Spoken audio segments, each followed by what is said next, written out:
हमने पहले भी मैटर की डेफिनेशन पढ़ चुके हैं, लेकिन इसको थोड़ा डिटेल में डिस्क्राइब करते हुए हम आज देखते हैं कि मैटर्स, व्हाट इज़ मैटर्स, पदार्थ क्या हैं। तो पदार्थ वह सब्सटेंस होता है, वो वस्तु होती है जो कि इस यूनिवर्स में कोई ना कोई भार, कोई ना कोई जगह घेरे हुई है, उसी को हम मैटर कहते हैं। जैसे कि एग्जांपल में pen, books and table etcetera. इसको क्लासिफिकेशन किया गया है, इसको दो ग्रुप में बांटे गया है। First physical and second chemical classification. Physical classification देखें तो matters are the classified on the basis of physical state. 3 state में बांटे गए हैं। फर्स्ट है सॉलिड, सेकंड लिक्विड, थर्ड है गैस। आगे हम केमिकल क्लासिफिकेशन देख रहे हैं। Matters are classified on the basis of chemical properties. उनकी केमिकल प्रॉपर्टीज़ के बेसिस पर भी उसकी मेल्टिंग पॉइंट, मैटर का बॉइलिंग पॉइंट, उसका बॉन्डिंग नेचर, किस एलिमेंट से मिलकर बना है, ये सब केमिकल प्रॉपर्टीज़ कहलाती हैं। इसमें फर्स्ट देख रहे हैं हम प्योर सब्सटेंस। प्योर सब्सटेंस क्या होते हैं? तो matter which constituent particles chemically uniform. किसी भी मैटर में जिसका केमिकल पार्टिकल जिससे मिलकर बना हुआ है वो एक ही हो, एक ही एलिमेंट से मिलकर बना हो, उसी को हम प्योर सब्सटेंस बोलते हैं। और एलिमेंट्स आगे बढ़ते हैं तो एलिमेंट्स वो सिंपलेस्ट फॉर्म है सब्सटेंस का, जिसको नहीं हम तोड़ सकते हैं, उसको हम डिस्ट्रॉय नहीं कर सकते हैं। वो कोई सी मेथड हो, चाहे फिजिकल हो चाहे केमिकल हो, उस स्मॉलेस्ट प्योर फॉर्म को ही हम एलिमेंट्स कहते हैं। टाइप्स ऑफ एलिमेंट्स में देखेंगे हम। Elements on the basis of its physical and chemical properties are further divided into metal, non metal and metalloids.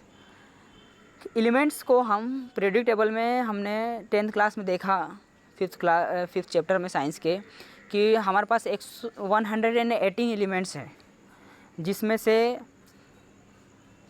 तीनों हमको मिल जाते हैं पूरे पीरियोडिक टेबल में, metal, non metal and metalloids.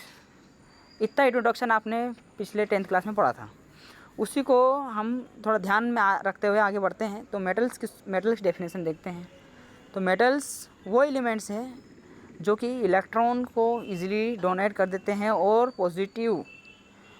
Positive charge develop करते हैं, और अपने आप में से हीट एंड इलेक्ट्रिसिटी को पास होने देते हैं, उन्हीं को हम मेटल्स कहते हैं। इनमें मेटलिटी होती है, लस्टर होता है, कंडक्टिविटी होती है। नॉन मेटल्स को देखें तो these elements which can easily receive electrons, वो एलिमेंट्स जो इलेक्ट्रॉन किसी से ले सकते हैं और एनायन का फॉर्मेशन करें, उसको हम नॉन मेटल्स कहते हैं। नॉन मेटल जो होते हैं वो bad conductor of heat electricity होते हैं, नॉन लचरस होते हैं, इनमें चमक नहीं होती है, लचीलापन नहीं होता, एक्सेट्रा। थर्ड हमारा आता है मेटलॉइड्स।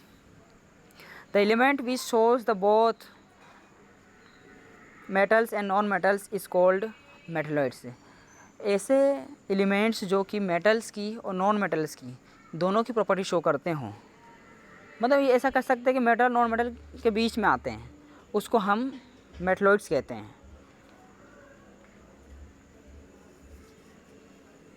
और सेमीकंडक्टर टाइप के होते हैं, ये हीट इलेक्ट्रिसिटी को सेमी कंडक्ट करते हैं, तो मेटलॉइड्स को हम सेमीकंडक्टर्स भी कह सकते हैं। अगला आता है हमारा compounds. What is compounds? The compounds is substance form when 2 और more than 2 chemical elements are chemically bonded. कि कंपाउंड्स जब हम 2 या 2 से ज़्यादा एलिमेंट्स को मिक्स करते हैं, रिएक्शन कराते हैं केमिकली या फिर फिजिकली, उसको हम कंपाउंड्स कहते हैं। यहाँ पर भी इसके टाइप्स हैं, types of compounds, inorganic compounds and organic compounds. यहाँ हम कल कंटिन्यू करेंगे टाइप्स पर। ठीक।